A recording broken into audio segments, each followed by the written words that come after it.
Now I would like to touch upon the Indian judiciary part, but I would really like you to focus on one example, and which comes really as a heart-touching example from your narration, and it's about your father.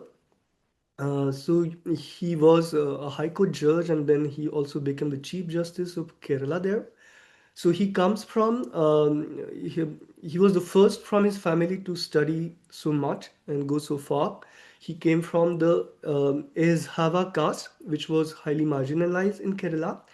What really happened was that he was unceremoniously and unfairly removed from his post in a non-transparent way, and then it was very difficult for you to look for truth.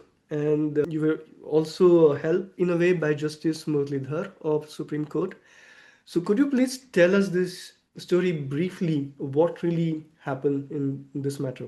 I'll just put it in perspective just to the limited extent that in the judiciary chapter, I just wanted us to realize that the judiciary is not really, no matter what we do, can never be completely independent of the legislature or the executive. We assume this. This is wrong in any country. It's just not possible, and nobody can be totally independent in that sense. That's one problem. What happened, and in the case of my father, what I wanted to mention was that we all believe and we are right to believe that impeachment is the only way by which you can actually remove a judge from the High Court and from the Supreme Court. What has happened is that in the case of my father, a purely administrative action was taken based on a constitutional provision which gave a little leeway.